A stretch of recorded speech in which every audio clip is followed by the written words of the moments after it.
আমিরি কাফেলা বাংলাদেশ জামাত ইসলামী মানিকগঞ্জ জেলা শাখার মানিকগঞ্জ জেলার গুরুত্বপূর্ণ একটি ইউনিয়ন হাটিপাড়া ইউনিয়ন কর্তৃক আয়োজিত আজকের এই ইফতার মাহফিলে উপস্থিত সম্মানিত সঞ্চালক এবং উপস্থিত এই ইউনিয়নের সম্মানিত সভাপতি আমাদের একান্ত মুরব্বী আহমদ আলী মুন্সি ভাই এবং উপস্থিত আছেন আজকের এই মাহফিলের প্রধান অতিথি হিসেবে বিশিষ্ট আলেমদ্বীন, বিশিষ্ট সমাজসেবক, বিশিষ্ট শিক্ষানবিদ মানিকগঞ্জ জেলা শাখার সম্মানিত জেলা সেক্রেটারি হযরত মাওলানা নুরুল ইসলাম সাহেব, উপস্থিত আছেন সদর উপজেলার অ্যাসিস্ট্যান্ট সেক্রেটারি অ্যাডভোকেট জামালউদ্দিন ভাই, আর উপস্থিত আছেন মানিকগঞ্জ জেলা সদর থানার অন্যান্য নেতৃবৃন্দ এবং আটি গ্রামের এবং হাটিপাড়ার অন্যান্য নেতৃবৃন্দ,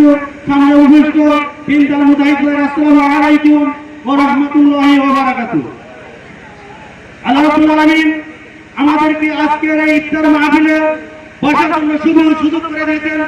সেই জন্য সেই মহান রবের জন্য আমরা শুকরিয়া আদায় করি, সকলে আলহামদুলিল্লাহ। আমাদের সেই নবীর জন্য দরুদ ও সালাম পেশ করছি, তিনি দুনিয়ার নেতা এবং পরকালের নেতা, সকলের নেতা, বিশ্ব নবী সকলের সাল্লাল্লাহু আলাইহি ওয়াসাল্লাম।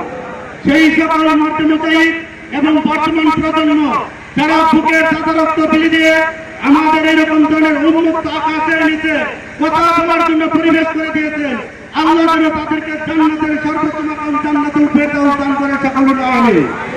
সম্মানিত ভাইয়েরা, আল্লাহ রাব্বুল আলামিন ব্যক্তি, সমাজ এবং রাষ্ট্রের কল্যাণের জন্য রোজার বিধান ফরজ করে দিয়েছে। সম্মানিত ভাইয়েরা, এই রমজান শব্দটি রমজান থেকে নির্গত অর্থ হচ্ছে পুড়িয়ে ফেলা, নিঃশেষ করে ফেলা। আল্লাহ রাব্বুল আলামিন এই রমজানের মাধ্যমে মানুষের সমস্ত গুনাহ মুক্ত করে একজন নিঃস্ব বান্দা এবং তার প্রিয় বান্দা হিসেবে পরিণত করতে চান। এর জন্য আল্লাহ রাব্বুল আলামিন আমাদেরকে রোজার বিধান ফরজ করে দিয়েছে। আল্লাহ রাব্বুল আলামিন বলেছেন, ইয়া আইয়ুহাল্লাযীনা আমানু কুতিবা আলাইকুমুস সিয়াম কামা কুতিবা আলাল লাযীনা মিন ক্বাবলিকুম লাআল্লাকুম তাত্তাকুন। আল্লাহ রাব্বুল আলামিন বলেন, হে ঈমানদারগণ, তোমাদের জন্য রোজার বিধানকে ফরজ করা হলো যেভাবে পূর্ববর্তীদের উপর রোজা ফরজ করা হয়েছিল। আশা করা যায় এই রমজানের মাধ্যমে, এই রোজার মাধ্যমে, সিয়াম সাধনের মাধ্যমে তোমরা তাকওয়া অর্জন করতে পারবে। সম্মানিত ভাইয়েরা, তাহলে রমজানের উদ্দেশ্য হচ্ছে তাকওয়া অর্জন করা, কথা বলেন ঠিক কিনা? আরেকটা উদ্দেশ্য হচ্ছে এই রমজান, এই রমাদান নাযিল করেছেন, ফরজ করেছেন কার উপরে? ঈমানদারদের উপরে। কার উপরে?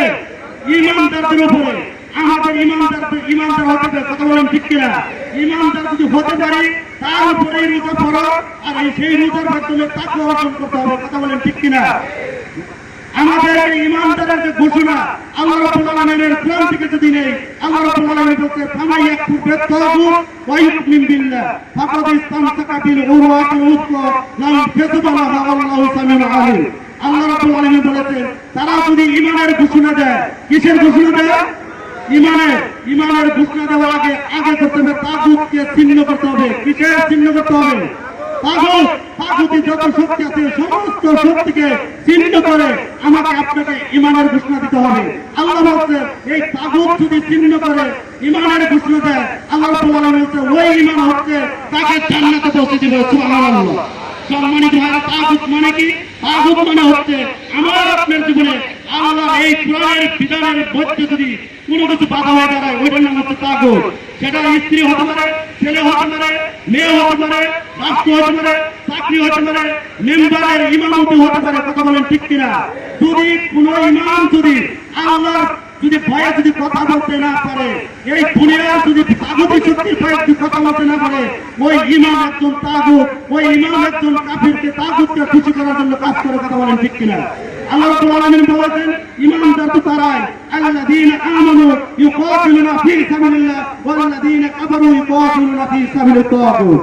আল্লাহ রাব্বুল আলামিন বলেছেন, ঈমানদার তো তারাই যারা শুধুমাত্র আমার এই জমিনে তাগুতকে ছিন্ন করার জন্য শয়তানের যত আইন আছে সমস্ত আইন সুদ, ঘুষ, জেনা, ব্যভিচার, হত্যা, সন্ত্রাস, রাজধানী সমস্ত আইনকে মূলোৎপাটন করার জন্য একমাত্র আমার কোরআনের আইনকে এই জমিনে প্রতিষ্ঠা করার জন্য তারা চেষ্টা করবে, সংগ্রাম চালিয়ে যাবে, তারাই হচ্ছে ইমানদার। কথা বলেন ঠিক কিনা? আমরা কি সকল তাগুতি শক্তিকে ছিন্ন করে আমরা কি একমাত্র কোরআনকে এই জমিনে প্রতিষ্ঠা করতে পারবো ইনশাআল্লাহ?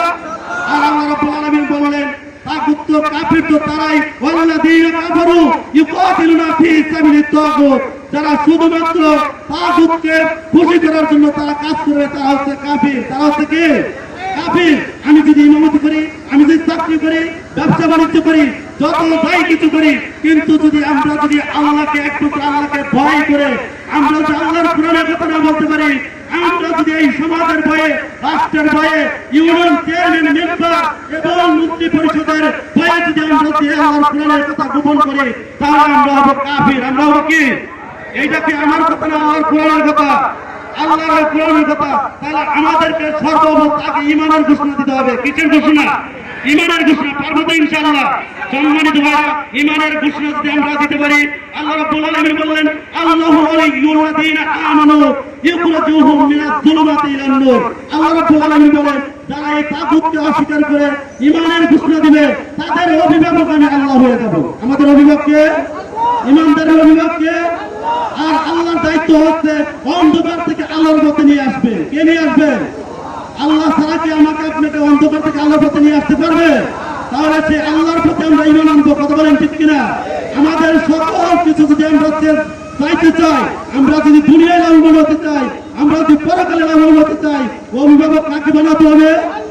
আমরা কি পারবো আল্লাহকে অভিভাবক বানাতে?